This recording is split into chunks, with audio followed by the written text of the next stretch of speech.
Okay, so in the spirit of Easter, I'm not going to be calling y'all snowflakes or, daisies or anything like that. Let's just call y'all a bunch of little Easter bunnies. How's that? First, happy Easter. You heathens find some God. The rest of us will be fine. Told you I'm not going to preach, so I digress. I'm sorry. This podcast is part of the crisis series we were doing. It's a subject that needs to be approached, and it's actually falling in the right order now because we've already done a little bit leading up to this. But what we're going to do is we're going to talk very seriously. I mean, I'm going to bust some chops, don't get me wrong, but we're going to talk seriously about what to do.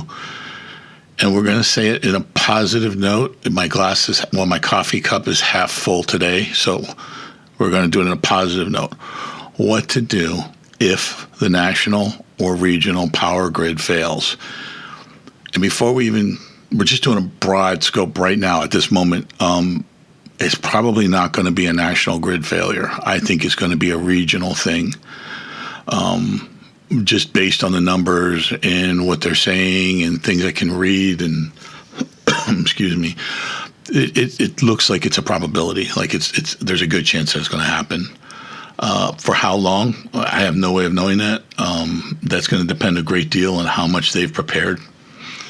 If they don't have spare parts, which was what they said, I think 4 years ago, they were saying how that something had happened where we were having a lot of rolling brownouts. Where that's not full power, and the lights are flickering, and some things are working, some things weren't.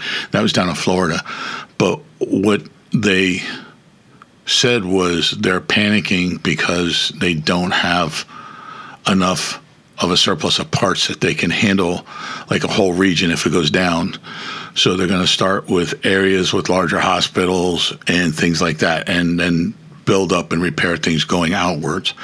So if it's going to be, I'm going to mention it again somewhere because I wrote this up yesterday and I know it's in there. If you are not near a large city or in a large city, you might be without power for a while. This is basically what I'm sending out to you guys. I'm going to go over a lot of the what ifs, and then I'm actually going to break it down day by day for a little while, hour by hour, whatever you want to call it. I'm going to give you a time scale of things that are going to be happening based on what FEMA says, what the Red Cross says, and what I could get off of articles written by people that actually work for the power companies that are basically begging the government to allocate funds to build up a surplus of parts. Most of one of the bigger problems we have is most of the parts come from China, the big parts that really are important. So you do the math, figure it out. That's one of the reasons why it's going to be difficult. So let's start this shit. Like and subscribe. I'm telling you guys, if you start liking and subscribing, we should be able to keep this thing very low priced, if not free. You just got to start liking and subscribing. And if you're one of the few that has been, I appreciate it. But I can look at the numbers. I see how many people are downloading. I see how many people are, what kind of devices they're using, whether it's a Mac, iPhone, or a PC, or an Android phone. I can see everything. I know the OS systems that people are using. And it's not like I'm using some, dark web shit. This is made available to you by your podcasting host. So I can see how many people are doing this. The numbers are much better than what we ever expected them to be at this point and what was projected by the pod hosting service. However, we're only at about 30% of the people are responding with likes, thumbs up, blah, blah, blah. So I need more of you to do it. I'd really like to cut more of these, and this is what would help me to do it. I know the last couple podcasts were a little weird, but we're getting back on track right now. So what to do if the national power grid fails. Now, doesn't that sound a lot better than when the shit breaks? I'm going to say if the power grid fails. This is all in light of Easter. So, I was going to call you snowflakes, but we're going to use little bunnies. So, okay, little bunnies, before everyone starts to say it will never happen, let me put some truth on that slice of pepperoni and mushroom pizza you've been living on for so long. That would be your false sense of reality, by the way. I actually regret looking into this as deeply as I did. There really isn't any really good news about the power grid right now. How about we just start with some nightmarish facts? That's always a good way to start. Wake you up with some nightmarish facts. Let's pose the question, what is the actuality of the national grid going down due to old age and being pushed well beyond the infrastructure limits versus a terrorist attack, for example? Here's a short answer without going too much in depth into it, because you can go down this rabbit hole and never come out. There's so many what ifs and scenarios that play out in a really negative way. Very few of them actually play out in a way that make me sleep well at night. So the short answer, most real-world grid failures are caused by aging infrastructure, weather, and operational stress, not terrorism. Operational stress, we'll get into that in a minute. Terrorist or deliberate attacks are a real possibility, but much lower probability for cause of large-scale outages. And we're going to get into that, too. I really did my research on this one. I mean, I know what to do, as far as what to pack, what to eat, what to drink, I'm going for a 5-mile march, so which weapon am I taking with, blah, blah, blah, blah, blah. I know all that stuff. But as far as how the technical aspects of the power grid, I'm self-taught, and it's basically just a very light training that I've received. The infrastructure was set on standard prediction of growth and the expansion of civilization in the late 70s. Thanks to Bill Clinton, Joe Biden, and Kamala Harris, they're the three big perpetrators here, we have let millions of not accounted for people into the country. These are all people that we never considered into the structure, the building of the infrastructure for the national power grid system. They're all using the grid, all these millions and millions of people that got through, that got here illegally or whatever, and none of them giving a shit how much power they use because they're not paying for it. So thanks to Uncle Joe, they get everything for free. The grid would not be anywhere near as overburdened if we did not have 15 million freeloaders running around leaving the lights on after they go to the bathroom. There is also age to be taken into consideration. Again, it would not be nearly as critical if it was not being pushed so hard. I do believe, in being honest, the age is the biggest factor. But again, if we would have invested in repairs to the grid, the billions and billions we have spent to put up our visitors in 5-star hotels and then give them $4,300 a month spend cards, if we would have reinvested that in the system over the last 5 years, we wouldn't even be talking about the grid going down. And that's a fact. The money that could have been spent for gradual repairs just over the last 5 years that we've spent on these sanctuary cities, that they've spent on illegal immigrants. And I know I sound like I'm drawing a line in the sand here, and I guess maybe I am in some ways, but if each one of these cities would have taken that money that they put into that they just stuck in the pockets of the people that shouldn't be here, if they would have spent that on infrastructure upgrades and repairs, we wouldn't be having this talk right now. When the grid starts a catastrophic failure cycle of events, it will start with more and more frequent blackouts. So it's not going to be like they do on TV, where they do that zoom out of the earth and you see like half the country go black. It's not going to be like that. It's going to be sporadic blackouts, different places. Once this begins, it will turn into regional black hours, regional blackouts, which is more of like, I would say the Mississippi East, cut that in half. So from there down, would that be North Carolina maybe? And then up, and then as far as the Mississippi, areas that large are going to be experiencing blackouts. And they're going to last for days. When it starts to be regional blackouts, it's going to be for days. If it ever comes back up, it won't be for days. There is a lower possibility of long-term national failure, but if you do not live near a big city, like I said before, it's going to suck for you and yours, because you're going to be the last priority. So if you're not living somewhere near a major metropolitan area where they have hospitals and public transit and blah, blah, blah, they're not going to give two shits about you until they get those bigger areas up and running. You probably did not know it, but there are about 100 attacks a year on power grid systems. These include cyber attacks. The good thing is most of these are so insignificant you do not even hear about it. The grid is redundant, and in all its shortcomings, it is very redundant. And for small attacks, it can usually bounce back very quickly. That we can thank the software gurus and the people that build the hardware that keep these systems safe. If we would not have incorporated the software safety protocols, it would be much worse. Not all the attacks are foreign. Get this in your heads. Not all the attacks are foreign. Most are not, however. It is a great deal, or we've actually had people, as far as the software attacks, the Ukraine, there have been people from the Ukraine that have tested our system just to see what they could do. I don't know if it was like a dry run for something they wanted to do to the Soviet Union or not, but in the last 2 years, people in the Ukraine have actually taken a shot at us.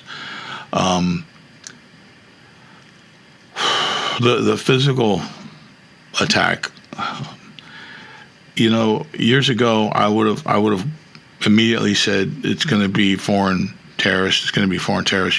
There's nobody in the States that are going to do something like this grievous. But I don't think that was the right answer. This heinous. That's what I was trying to say. But the truth of the matter now is they're going to the physical attacks on our power grid are probably going to be domestic terrorists that have been indoctrinated or brainwashed or, I don't know, listen to Chuck Schumer too much. I don't know, but it's probably going to be domestic, and that's going to make it really, really bad because we're not venting American citizens. We're venting possible terrorists, coming from overseas and stuff. These people have been here forever. You don't know how long they've been indoctrinated. You don't know how much they've been brainwashed, and you don't know how well they've been trained for, the mission of bringing down something. So that's, I feel, is our biggest threat. The biggest threat, honestly, though, is a cyber attack. Physical attacks, I don't know. We've got pretty good security on most of the critical stations and things like that right now, power stations and stuff like that. Cyber attack could actually do more damage than attacking one single station. The problem with the cyber attack is if it's a directed attack and they know what to attack, there are a small number of transformers that connect the major arteries of the national power grid system. I would say 600 to maybe 700 are all it would take. You bring down 600 or 700 of them from what I'm seeing. Those the weird power stations in the field where you don't know what the hell it's doing, but it's been there forever. About 600 or 700 of those, which sounds like a lot, but in the scope of the country, it's not. It's next to nothing. If they did something, a coordinated attack on those, we would be in a world of shit. And here's the even worse news. Replacement for the parts that would be burned out or whatever could take months. And I also already gave you the other good news. Everything comes from China. That's right, sports fans. Henshaw and China. So we don't even know if we're going to get them, even if they have them at this point. So here's the suck point. There are things we can do to mitigate the cyber attacks. There are things we can do to mitigate the physical attacks. There's not a fucking thing we can do to change the fact that the grid is old and we are constantly inviting more and more foreigners to beat the ever-loving shit out of it when they come here and stay here and live here. I believe in legal immigration. I'm all for legal immigration. This country was built by immigrants. I'm all for it. But when we open up the gates and just let people storm in and we start, people we don't even know we're giving $4,300 a month credit cards to because, hey, what the hell, come on in. And, and I'm going to go on a rant here. We know it's to increase the voter base for the Democrats, and that's the only reason it's happened. And, yes, I think Kamala Harris and AOC and Bernie Sanders and, the biggest insult you can give them, the oligarchs, the rich people from the Democratic Party saying, stop spending the money on this, stop spending the money on that. You know what? They're the reason it's going to be out of control. They're the reason it's going to happen. They're the reasons that it's the way it is right now. And it's a crying shame because I'm telling you, sports fans, the grid will go down eventually. and it's probably going to be due to some kind of heinous act. If things would be so much better if things were just under control, if people would have done things by the book, and you wouldn't have people dissecting the law of immigration status and all that stuff and trying to find loopholes or blowing whistles when ICE agents are seen, or, teaching people how to avoid ICE agents. I mean, that's treason. I don't know why they're doing it, but they're doing it and they're getting away with it. And I know Uncle Donald Trump up on the White House, up on the top of the hill there. I know he lets them do it for a reason, and he's not hunting them down. I know it's going to be some kind of trap they're going to place, but I wish to God they would have done it sooner. I'm getting tired of waiting for people to pay for this, because essentially we are all going to pay for it. Hold on one second. I need some coffee. All right, enough of a tangent about illegal aliens. The only reason it even came into play in this podcast is because they are part of the drain on the power system, the grid, whatever we're calling it today. So we'll move on. Let's just sum it up. The most likely scenario for catastrophic. Okay, more coffee. Stand by. Holy shit, that's good coffee. Let's try this again. To sum it up, the most likely scenario for catastrophic failure is going to be old age and the fact that it's overloaded. A less likely but very serious alternative that should not be dismissed would be a terrorist attack, be it a cyber or physical or both. Here's your real world. I did a real world timeline. I built this. I think it's pretty accurate. It's one of those things where it's like you just take all the information you have, sort it out, try to extrapolate the truth, and come up with your best guess. Like I said, I'm in no way an expert, but I really want to try to paint a picture for you to see the way this is going to go down. And I think this timeline I've created, I think it's pretty close. So here comes a real world timeline scenario, brought to you by Kick 'em in the Head, then Kick 'em Out breakfast cereal. Here's what's going to fail first. One of these: a major transmission line, overload, weather damage, or one of the two attacks. A large generator plant suddenly goes offline. That's probably going to be more of a cyber attack. Or critical substation transformer is disabled, destroyed, or hacked. They wouldn't actually hack the piece of equipment, but they'd hack the software that's used to control it. So what happens immediately? Power must be rerouted instantly. Most of the stations can handle it. Most of them can throw transfer in it's so fast. When that switchgear goes, it's very fast. But keep in mind, it's a weak system. The system has been weakened. So when a switchgear takes over and it pulls power from another grid to the grid that went down, that grid is pulling power from, man, that's like, running 5 miles, collapsing along the side of the road, and right before I tell you to get up, I punch you in the gut. That's what it's like when you try to beat up another grid like that. The neighboring lines, depending on how it's set up, are going to pick up the excess load. They're going to try to cover each other with extra power and everything. You might even hear, depending on how bad it is. Now, I know living in Cleveland, we heard it a couple of times because there was a lot of brownouts. But you would hear the news, and they would be telling people, hey, the power is going to be coming back up in about 2 hours, or the power is going to be coming back up in about an hour. Make sure all major appliances and air conditioning are not plugged in or turned on or whatever, because we're going to go right into another brownout if they are. And, nobody does a shit. They still don't do it. So we'd go right into another rolling brownout, and it would take 5 or 6 before people realized, hey, maybe I better unplug this shit. Here's one of the problems, and this is why it becomes much larger scale. This is how it's called cascade failure, and I'm going to try to paint that picture for you if you're not familiar with it. So you got one block. I don't even know what to use for an example, but you have one block. Say it's a 1 square inch block, and that's where the power went down. That references on the map the area that the power went down. So say it takes 1, 2, 3, 4, 5, 6, 7, 8 8 more blocks around that absorb the load, okay? So they're all pulling. They're pulling from those already overworked loads, just like the block that went down.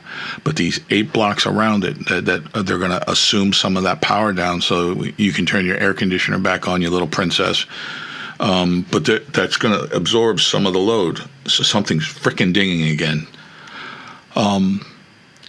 Those systems, keep in mind, are already overloaded before they have to absorb some of the load, so that 1-inch block can get power. So now they're getting the shit kicked out of them because people inside a block 1 inch never shut anything down. So what's going to happen? Well, if the other blocks are already overtasked, overworked, old, whatever, they're going to go down, okay? They're going to just go in a total power shift. Protective relays shut the system down, and that's the name of them, protective relays. They will shut the grid down. So maybe out of, 8 blocks around that one block, maybe 6 of them will go down because the protective relays are shutting them down. So now we're back to the 1-inch block plus 6, 7 more that are down. And outside of those 6, 7 more, there are blocks around them that are going to try to absorb the load for those 6 or 7 that went down. So this just keeps spreading out. It's like a cancerous thing. It's a real thing, and it's how it happens. Anybody out there that's listening to this that knows more about the grid and wants to chime in, or even maybe get on a podcast to talk about it, correct what I said that's wrong. I'm more than open to constructive criticism, and I take corrections well, as long as you know what the hell you're talking about and you're not just getting online for the sake of getting online. But if somebody calls me just to get on here and act stupid, I'm going to go and piss in your Wheaties. So anybody that knows what they're talking about, if they want to come on and talk about how this is going to fail, I'll get you on. I'm more than happy to get you on. Do not forget, the grid is designed to shut down when something goes wrong. If it senses attack, I don't know how sensitive it is. I know the newer software does, but if it senses, anything that could cause irreparable damage, it's gonna shut down. So what I was talking about, the cascading failure. Keep in mind, this happens fast. There's a saying in the electrician's world when it comes to safety. The saying is, a whole lot happens real fast when something goes wrong with electrical. It's either going to shut down real fast when you're working on something. You're either going to get blown across the room because you're not properly insulated against the load, or something like that. But whatever it is, it's going to happen fast. So let's say minutes to an hour here. This is where things escalate. Line A, this is what we talked about. I broke it down, and it looks better on paper, but I like the way I did it. So let's just say with that, we're going to see that catastrophic cascade failure going in. Then, when it spreads out to a certain point, it just starts this domino effect, where other places start to see brownouts, and other places start to go back, because the other places where it spreads out to are set up more modern with better software and shut them down before the damage can occur. So you might not be experiencing too much of a load where you're at. You might not be having a problem where you're at, but this thing looked at what's going on, saw that not grid 1, that was the middle one that we were talking about, grid 1, but let's say grid 8, 2, and 3 are knocking on the door of this grid with the new software saying, hey, we're about to kick the shit out of you, get ready. That thing says, no, you're not, and it shuts down. So now your cascade failure is spread out to these grids that have the new software on it, and they're just shutting down. They're not even trying to help send power over. So now we've got this massive effect. Man, I wish I had a whiteboard or something so I could do this. It would make so much more sense. Let's just say a whole lot of shit's going to go bad real fast when the grid goes down like that. When loads shift and they go over to another grid, and another grid sees that shit and says, nope, it's not happening, we're shutting down, it's going to fry something we can't afford to replace or something like that, it's going to shut down. And because of the current state of affairs, they're very sensitive. They're set for high sensitivity now to protect against cyber attacks. And like we talked about, the brownouts and blackouts, the reasoning for pulling power from within, the grid that's got the good software, they're set to trip in a heartbeat. So it's going to get bad. The grid is going to turn into, for lack of better terms, islands. They're going to be the grids where the power plants are inside that grid. chances are that grid's not going to go down because there's a power plant, a hydroelectric station, nuclear power plant. I don't know, a big squirrel wheel with a dog running in it, generating power. I don't know, something like that. They'll be okay because they have the large scale power cycle unit in there. But the large scale, what the hell is a large scale power cycle unit? They have the power station. That grid might be okay. It's just going to isolate itself from other grids. But keep in mind, when it realizes it's got a much smaller load on it now because it's not spreading outside its own grid, it's going to reduce the demand on the hydroelectric. Hydroelectric systems are fascinating, but it will tell the hydroelectric system, shut down, you're making too much power. And it's really fascinating once you start to read about this stuff and learn about this stuff. Hold on, coffee time. So I decided I'm not going to tease people by slurping my coffee in front of them on the podcast. I realize that some of us are not in a position where we can have a wonderful cup of coffee anytime we want. That sucks to be you. I am not in that position, but I'm going to try not to rub your face in it too much just in case you're craving a cup, and there I am sucking on a cup of coffee. It's like taking a little kid to a toy store and telling them to do their homework. They can't look at the toys as far as I'm concerned, so I'll try not to tease you too much with the coffee. But I got to tell you, that's a damn good cup of coffee. So at this point, we're at now where the grids are shutting down, the software's telling them to shut down, your collateral, all the collateral shutdowns that are taking place for whatever reason. The grid splits apart. Once the grid splits apart and they break into islands, like I said, some will stay powered. The others are going to collapse. Wow, hold on, this is hard. The others are going to collapse completely. Try to say that 5 times as fast as you can. And if you can, I don't like you. There's an example of this type of event that I pulled out. It's a scenario that they run for training. Northeast blackout of 2003. They use that to run the scenario. 50 million people lost power in hours in worst case scenario. Multiple regions go dark nearly instantaneously. Immediate blackout effect starts to take place within 0 to 24 hours. That's when the systems that had the older software, it would take them between 0 mark and 24 hours to say, this is too much, we need to shut down. That's the older software. It's not as safe, it's not as effective, and it's not as fail-safe as the other stuff. What fails within seconds to minutes. Oh boy, I hate to go over this because this is some messed up shit.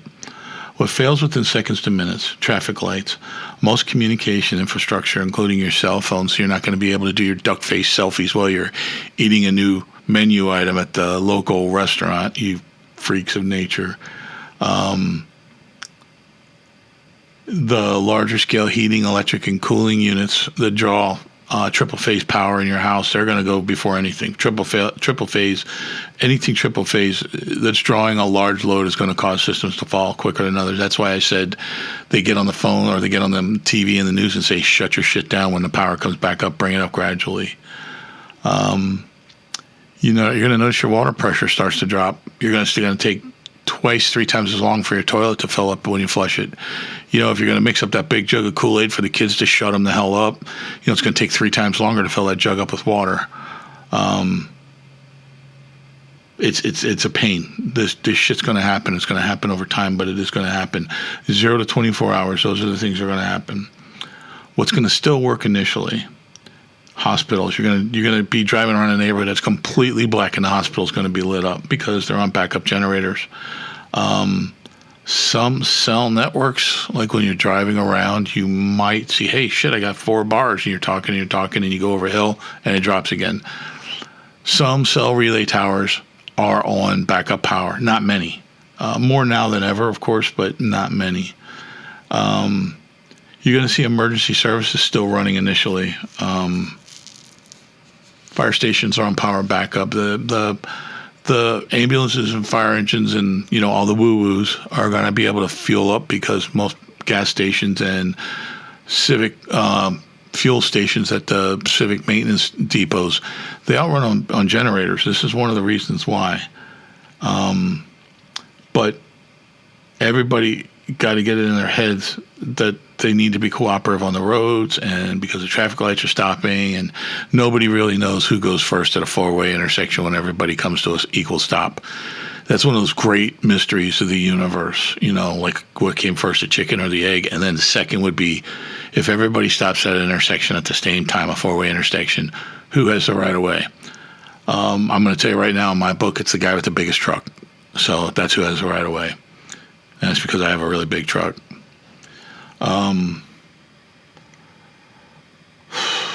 In that 0 mark to 24 hours, you're going to find out just how big of a fuel tank these places have, because you have no idea how much of a power drain a hospital is. Everything in that hospital. They're going to be washing sheets. They're going to be drying sheets. They're going to be cooking food. They're going to be doing all this shit. Prisons, they got to be on backup power. The last thing you want is a prison's power to go down and all the doors open because they're fail safe, and you got a bunch of inmates running around. You don't want that shit. So critical infrastructure is going to have the most reliable backup power sources. It's highly unlikely that you have a system where you have a generator or something like that, and you're going to have enough fuel to run throughout this whole crisis. So keep that in mind. Some we're going to be talking about down the road, how you can safely reverse wire your home electrical system to run it off a generator if you have a big enough generator. It's not hard to do. It's fairly safe if you know how to do it. And actually, if you're willing to do one or two things to the generator to modify them, it's extremely easy to run your house. Now, again, this is what I'm getting at is it's you got to look at what you're going to run. If you do have generators and stuff, and this shit starts failing all around you, if you try to run the whole house, you're going to put such a load on that generator, you're going to run out of fuel in hours. But if you only run it to run if it's extremely hot, the air conditioning for a little bit to cool the place down, or if it's really cold, run your heating system for a little bit. Natural gas lines shouldn't shut down. I don't believe they do. That's one thing I didn't look at. I'm not sure. But you should be able to run space heaters and stuff like that for a little bit, on a generator for just to warm the place up a little bit. You got to use a common sense where you're not opening and closing the refrigerator all the time. Maybe run it to the refrigerator. And I would say one of the most critical things you can do if you got rabbit ears, run your TV to try to get some news, get informed. I actually just ordered the third radio that's going to be in my bug in, not bug out, bug in kit.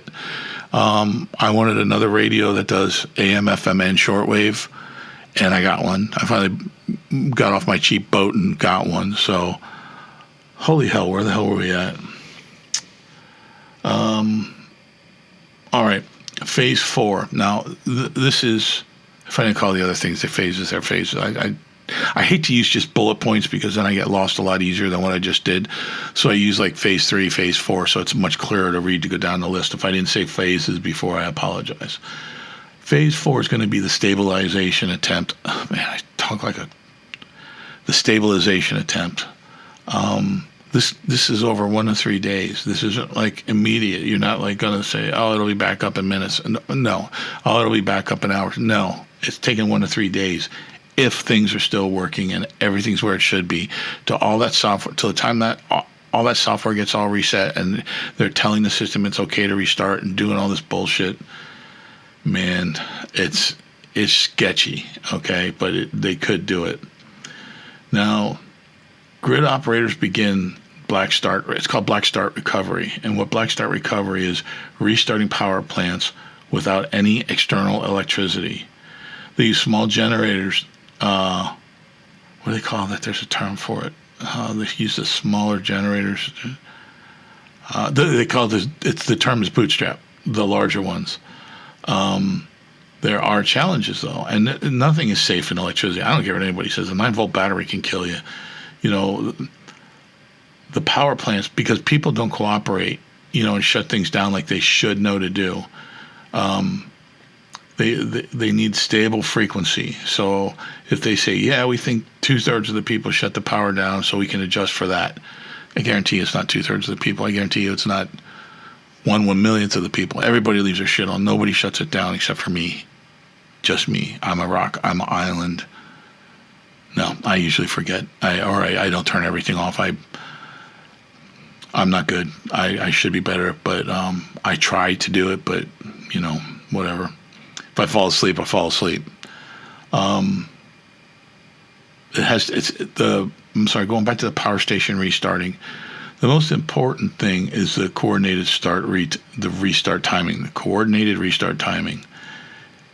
If it happens incorrectly, it's going to trip again, and we're right back to setting the clock at the first Mark 0 minute to 24 hours. So this is very important that this is all timed correctly. Now, let's look at this now realistically, okay? How many stations went down because of that catastrophic failure? How many people are available to start these stations that have the training to do this perfect timing, this perfectly coordinated restart timing? And how many are available to do the bootstrap restart? Honest to God, there's probably 2 teams at best for every 3 states. So these people are going to be having to go around to area to area to area. Now, keep in mind, they're going to be taking this massive load if they haven't disconnected from other circuits. So depending on where you're at, or depending on where it falls in priority, you might be the last grid to be brought back up again. It's a mess, but it's a very old system, and this is what they have to do to maintain it. This is why I say the greatest probability of having a regional or national power grid failure is because of the age and the stress on the units. A terrorist attack, I don't know. I don't see it happening. I see domestic maybe, but I just don't see terrorist sleeper cells waking up and saying, oh, hey, let's go shut down the grid. I don't see that. I see them saying, hey, put a bomb in your backpack and run into the crowd. That's what I see them doing. That was not supposed to be an accent stereotyping any particular race or religion. I just threw something out there, okay? And it was very bad, too, for what it's worth.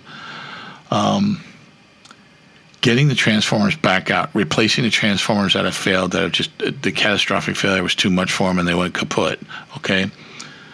Big problem here. The large transformers that operate the relays in those critical grids that I was talking about, they weigh about 400 tons. They have to be custom built for what the grid needs. And I'll tell you, if they're starting from scratch, here's the kicker. Are you ready? You're sitting down? If they're having to start from scratch, they have to order new ones because somebody wasn't doing their preventive maintenance.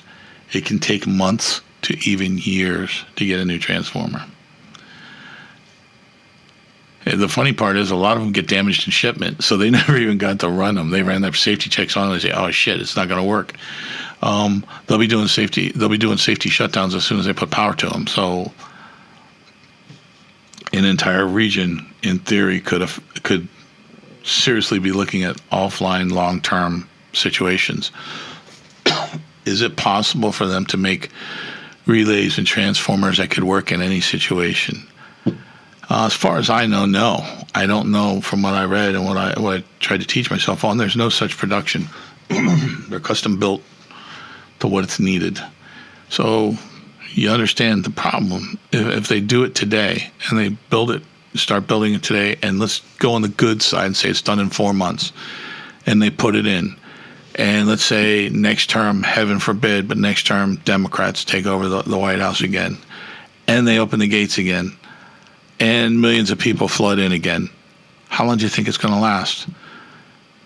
If we get a large scale, for lack of better terms, invasion of people coming into the country illegally, and our flippy-floppy, weak-dick government starts handing out $400 or $4,000 credit cards for every month for them to spend money on, the infrastructure is just not going to take it. There's no,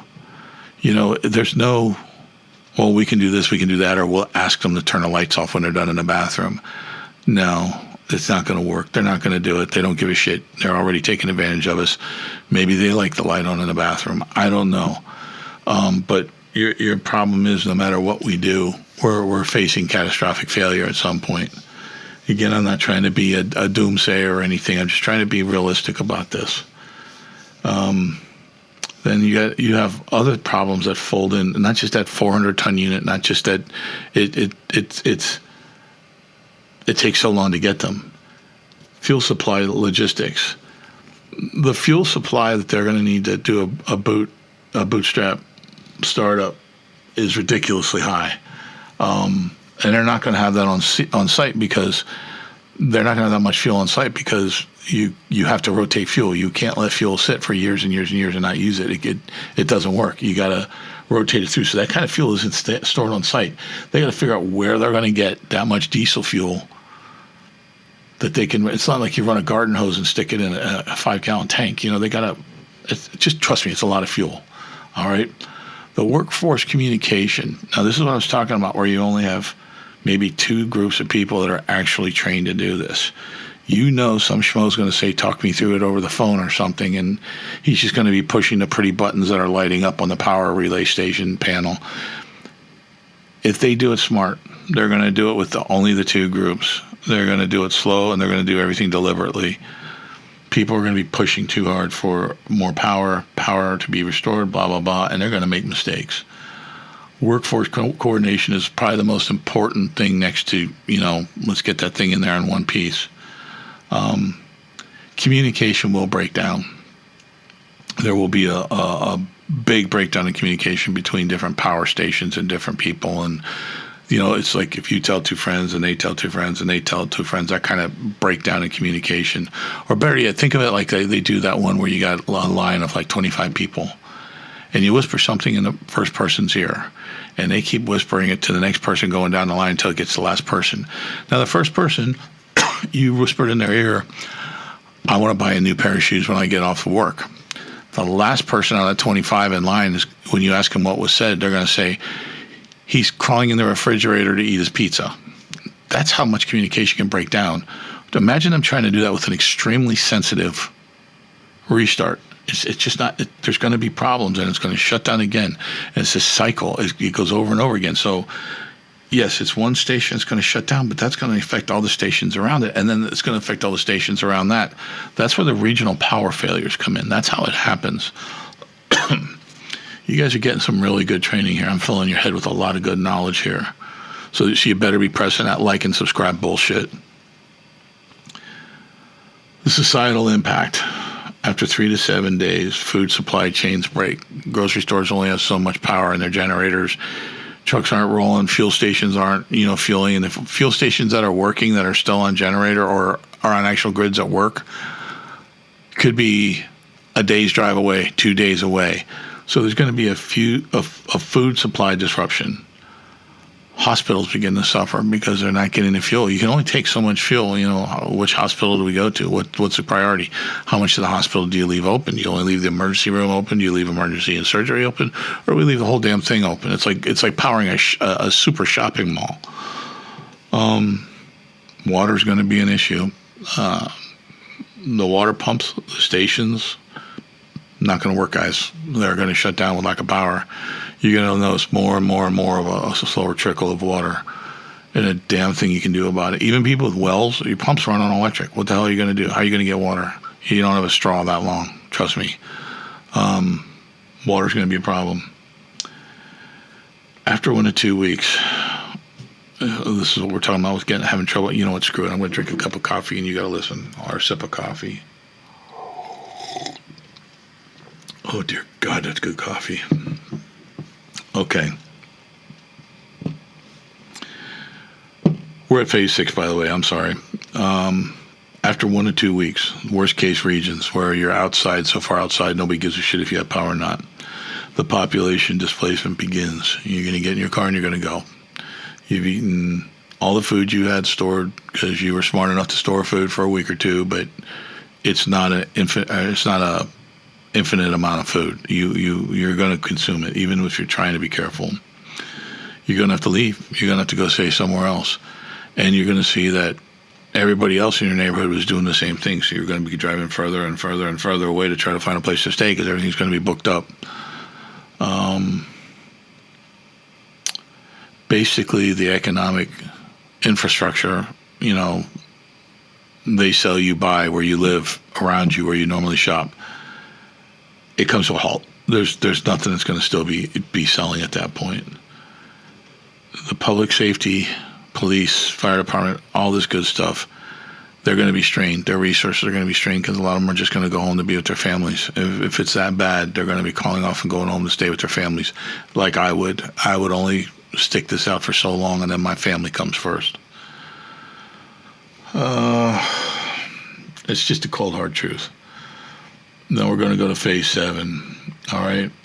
Best case scenario. Power restored in a few hours to a few days. Trust me, if it's enough damage, a few days is good. You think it's a lot of time to go without, SpongeBob SquarePants, but the truth is, if that shit can get restored in days, it's a good situation. Worst, obviously, several days to a few weeks.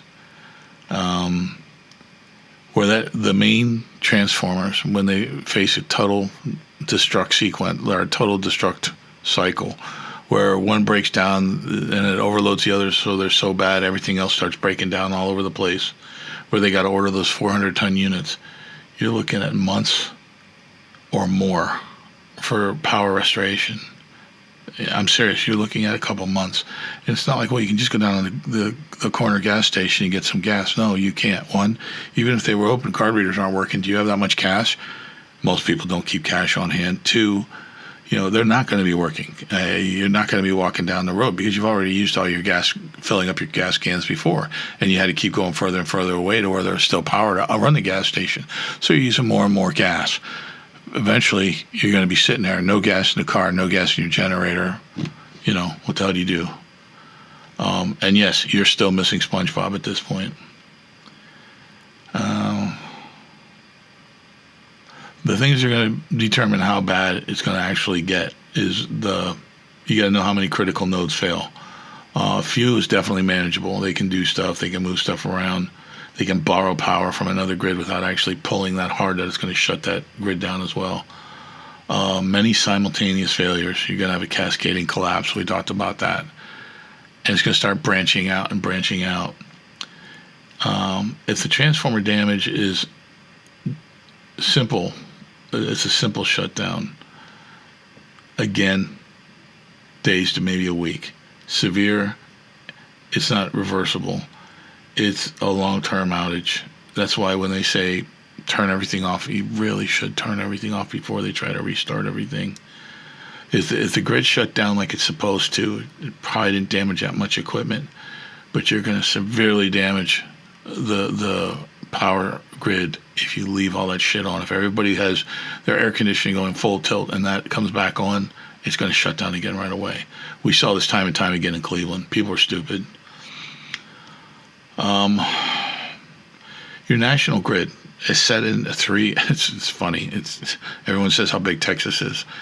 The grid is set into 3 regions. You got your Eastern Division, you got your Western Grid Division, and then you got Texas. Texas has its own grid system. If any of these grids collapse, though, and however they have it set up, if too much is pulling from those grids, you could have, instead of just having an Eastern failure, you're going to have an East-Western failure or Texas-Western failure. Texas has their shit wired together. I don't think Texas would be in bad shape. Is this a likely scenario that we've been talking about, the shit going down? This happens all the time in much smaller scale events. This happens all the time. You're just not aware of it because you might not live in an area with bad weather or conditions that exist that make it happen. Long-term regional shutdowns are extremely rare, but as the system ages, it's going to go from extremely rare to rare, then it's going to go from rare to uncommon, and it's going to go from uncommon to fairly common. And this is just the one grid. It doesn't mean what's going on with the other grids. It might not come back up, really. The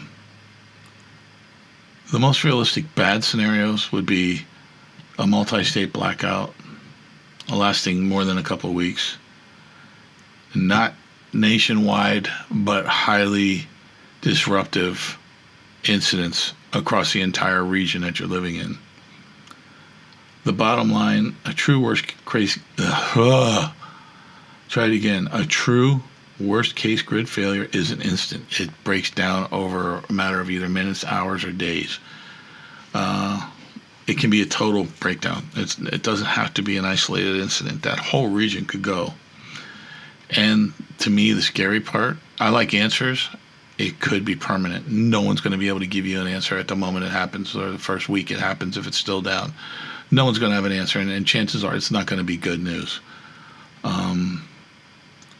It is going to be fast moving. Remember what I said about a whole lot happens real fast with electricity. Logistically, very complex to fix. It's going to be a whole lot of things being involved to get these things fixed. It's going to take, if it's a big failure, National Guard's going to be there. They're going to be policing the streets and stuff. You're going to have these experts from all over that are just there for the free coffee and donuts. Don't get me wrong, but you're going to have these experts from all over coming in and say, no, you can't do this. No, you can't do that. Well, if you do this, it blows up. Well, if you do that, that kind of shit. That could be a day to month kind of situation where they're debating it before they even do anything. It could be weeks before anything is actually done because they're debating it. And like I talked about, it's driven by a few critical weak points. It's just the system is way overworked. It's bad, in bad shape. Now, what are we doing? What are we going to do now? Because we know this is a possibility. Because we know that the chances are pretty high that it's going to happen. I'm not saying regional, the large scale kind of thing. I don't think it's going to happen, but I do think it could be, entire cities. And again, don't forget what I said about if you're rural, if you're living out in the country, if you're living where you can wake up and tell they're spreading manure that day, just by the smell in your bedroom, wafting in the windows, your country. And it's going to be a while if the system goes down. You should be prepared. You should have candles. You should have flashlights. Although flashlights don't run forever. So what are you going to do? Buy a shit ton of batteries or more candles? That's your call. I would go with the candles myself, but it's good to have, flashlights. If it's really cold, you're going to be smart. You're not going to be starting fires in the house to stay warm. You're going to have cold weather gear, cold weather clothing. I recommend Mickey Mouse boots, those vapor barrier boots that you get in the military surplus stores. They look like big, funny boots, but man, do they keep your feet warm. I wore them in cold weather training both times I went, and they are fantastic. The rest of your body's freezing, but they'll keep your feet warm. You're not going to be advertising what you have. You're not going to walk out and look up and down the street and your neighbor comes out and says, man, we're in a shit storm. We didn't even have anything saved up. You're not going to look at them and say, too bad. We got like 7 weeks worth of food. Guess what? You're going to lose your food at some point by force or by whatever. But your 7 weeks of food is going to turn into next to nothing. So you're going to keep your mouth shut about your food. You're going to take your inventory. So you're going to look at, like, depending on how bad the situation is. If it's a 2-week situation, like I talked about, you're going to look at your food, you're going to take inventory, and you're going to start rationing out to cover that 2 weeks.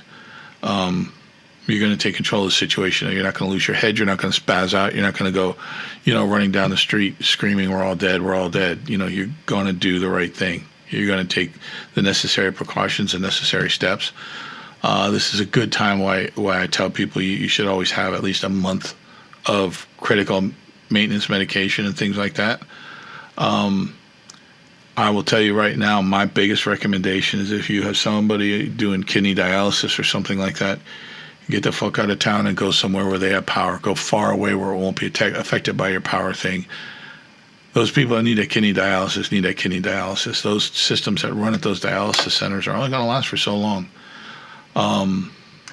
Don't wait until it's too late, or don't wait until there's nowhere to stay in a town adjacent to you or the state adjacent to you because everybody ran. If you have somebody on something like that, like dialysis or something, go when it starts. Wait a day or two at the most.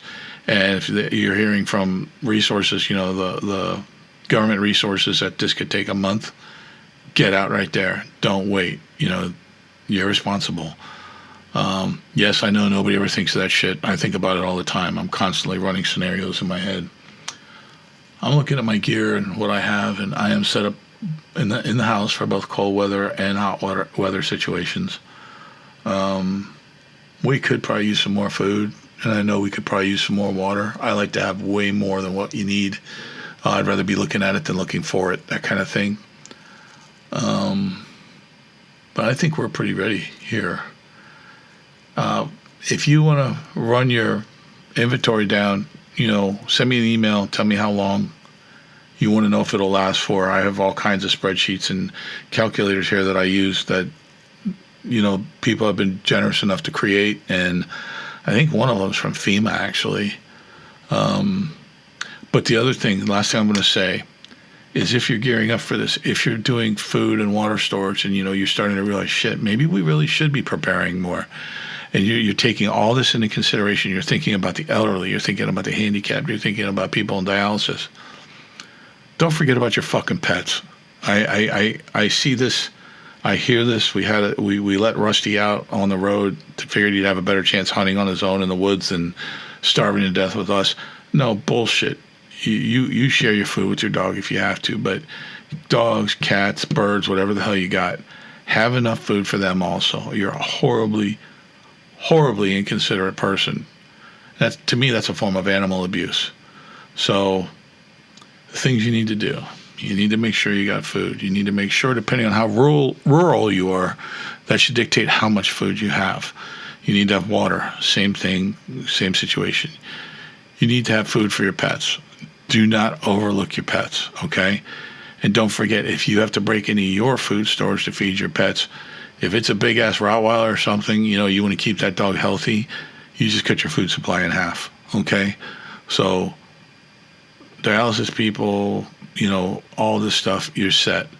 Do not think you're going to store enough gas to last throughout a month without power. You're creating a very, very dangerous situation for you and your neighbors. Don't do it. Just don't do it.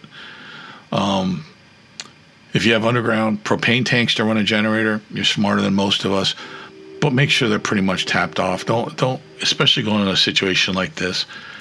Don't be, when was the last time we checked the level? Don't be like that. Check your shit regularly. But be ready. And lastly, I'm going to say it again. Wouldn't hurt to get a little bit of God in your life if you don't have it now. You don't got to go crazy. You don't got to buy a tux and go to church. You don't got to get all stupid about it. But there's nothing wrong with, just closing your eyes for a couple seconds and asking for help. And if it's already happened or when it happens, close your eyes again and say thank you. That's all I got for this one. I know I'm starting to preach, but if you don't want to listen to it, don't listen to it. Listen to another podcast. I'm not doing it too much. I don't think I'm hurting anybody's feelings. Just use your head. Use your smarts. You've got this. You can handle this. But don't go running into it with open hands and open pockets. You've got to be prepared. You got to have something, a plan B. You got to do something. But like I was saying, if you have stuff and you want to know if it's enough to last, send me an email. I need to know kids, adults, senior citizens, pets, just a number. I can crunch the numbers for you and get back to you probably within 48 hours. So Sasquatch Prepper 95 at gmail.com. The number 95. Sasquatch Prepper, no spaces or any weird symbols, 95 at gmail.com. I'll be happy to look at it. I'll try to get back to you. Hope you enjoyed this one, Patrick. Y'all be good. Please watch your six. Watch your fucking six and peace out.